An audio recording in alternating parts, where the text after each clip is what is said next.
ආයුබෝවන්. අද අපි මේ වීඩියෝ එකකින් කතා කරන්නේ ද්විමය, අෂ්ටමය, ෂඩ්දශමය යන සංඛ්‍යා පද්ධති වල සංඛ්‍යා දශමයේ සංඛ්‍යාවක් බවට පරිවර්තනය කරන ආකාරය ගැන. මුලින්ම අපි ද්විමය සංඛ්‍යාවක් අරගමු.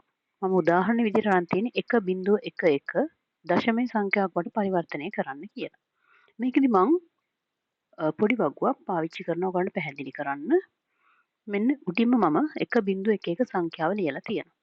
ඊට පස්සේ මේ සංඛ්‍යාවල එක් එක් ස්ථානීය අගයන්. ස්ථානීය අගයන් කියන්නේ අපි 10 සංඛ්‍යාවක් ගත්තොත් එහෙම අපි ඝන කරාම ඉගෙන ගත්තේ පුංචි කාලේ 1 ඒවා 10 ඒවා 100 ඒවා කියලා. අන්න ඒ වගේ දැන් දශමයේ සංඛ්‍යාවල තමයි 1 ඒවා 10 ඒවා තියෙන්නේ. ඒ වගේම දෙකේ පාඩ්‍ය සංඛ්‍යාවන් නම් විතර තියෙන්නේ දෙකේ බිංදුව. එහෙම නැත්නම් 1 ඒවා 2 ඒවා 4 ඒවා කියන විදිහට. අන්න ඒ ක්‍රමයට මම මේ වගුව පුරවගෙන තියෙනවා. මම දකුණු පැත්තේ කෙරවල ඉන්නම් දෙකේ බිංදුව ඒවා දෙකේ එක ඒවා දෙකේ දෙක ඒවා දෙකේ තුන ඒවා කියලා ඉදිරියට පුරවගෙන ඇවිත් තියෙනවා. ඊට පස්සේ මේ එක් එක් ස්ථානවල දෙකේ බිංදුව ඒවායින් කී දෙනෙක් ඉන්නවද? අනික එක ඔයගොල්ලෝ මතක තියාගන්න ඕනේ ඕනෑම සංඛ්‍යාවක බිංදුවෙනි බලයේ වටිනාකම 1යි. එහෙනම් දෙකේ බිංදුව කියන්නේත් 1යි. දෙකේ බිංදුවෙන් එක්කෙනෙක් ඉන්නවා. නේද? එහෙනම් දෙකේ බිංදුව 1යි එක් වරක් එක 1යි. දෙකේ එක කියන්නේ දෙකේ එක්වෙනි බලය කියන්නේ 2යි.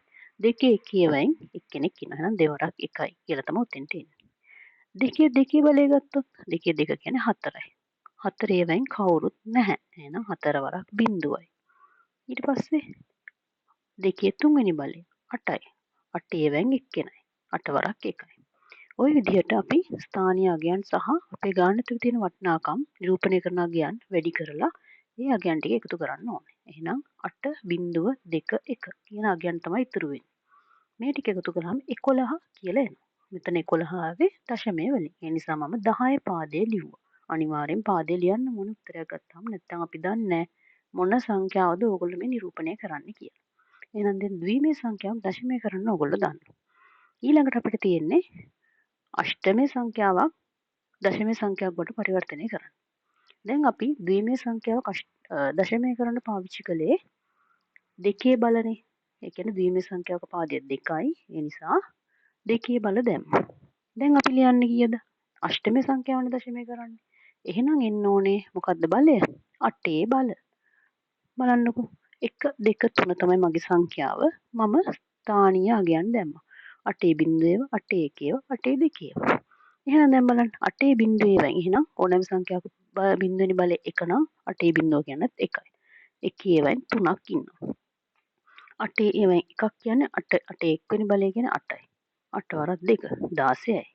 8 දෙවෙනි බලය කියන්නේ 8 8න් වැඩි වෙනවා 64යි. 64 ඒවයින් එක්කෙනෙක් ඉන්නවා. එහෙනම් 64 වරක් 1යි. ඔය උත්තර ටික එකට එකතු කරන්න ඕනේ. 64යි 16යි 3යි. එකතු කළාම 83 එනවා දශමය වලින්. ඒ නිසා මම 10 පාදයේ විදිහට ලිව්වා. දැන් ඊළඟට අපිට ඉතුරු වෙන පාදය මොකද්ද? ෂඩ් දශමය. ෂඩ් දශම සංඛ්‍යාවක් කියන්නේ 16 පාදයේ සංඛ්‍යාවක්. 16 පාදයේ සංඛ්‍යාවක් දශමය වලට හරවනවා නම් අපි මොකද්ද පාවිච්චි කරන්න ඕනේ? බලය. 16 බිංදුව 16 කියව 16 දෙකේව කියන බල තමයි අපි ලියන්න ඕනේ. බලන්න මම මෙන්න මේ වගුවට ඒකක් දැම්මා. C6 බිංදුව තමයි මගේ අගය ඉලක්කම. මම බල ටික දැම්මා 16 බිංදුව 16 1 16 2. ඕනෑම සංඛ්‍යාවක බිංදුවෙනි බලය 1යි. එහෙනම් මම 1 දැම්මා. 1 වයින් කවුරුත් නැහැ. 1 වරක් බිංදුව බිංදුවයි. 16 එක්වෙනි බලය කියන්නේ 16යි. ඒ වයින් 6 දෙනෙක් ඉන්නවා 16 වරක් 6. ඊට පස්සේ 16 දෙවෙනි බලය කියන්නේ 16 16න් වැඩි වෙන්න ඕන. 256යි එහෙනම්. 256 වයින් කොහෙන්ද මේ 12ක් ආයෙ වැඩි වෙනවා කියලා? ඕගොල්ලන්ට මතක ඇති මම part 1 වීඩියෝ එකේ කිව්වා ෂඩ් දශමයේ සංඛ්‍යා පද්ධතියේ 9ට පස්සේ තියෙන 10 11 12 13 14 15 කියන ඉලක්කම් අපි නිරූපණය කරන්නේ ඉංග්‍රීසි කැපිටල් අකුරින් A සිට අරගෙන. එහෙනම් A B C D E F දක්වා යනවා. එහෙනම් දැන් 12 කියන්නේ 10 11 12 A B C. C වලින් නිරූපණය වෙන්නේ 12 කියන අගය. එහෙනම් 256 වැඩි වෙන්න ඕනේ 12න්. එහෙනම් 256 12න් වැඩිවම 3072යි.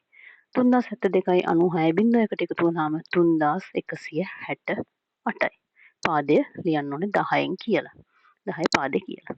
එහෙනම් දැන් ඔයගොල්ලන්ට මෙතන අපි කළේ ද්විමය, අෂ්ටමය, ෂඩ්දශමය කියන පාදවල සංඛ්‍යා දශමය කරපු එක. මොකද්ද කළේ? අපේ පාදයට අදාළ බල ලියාගෙන තමයි අපි ගාන සුළු කළේ.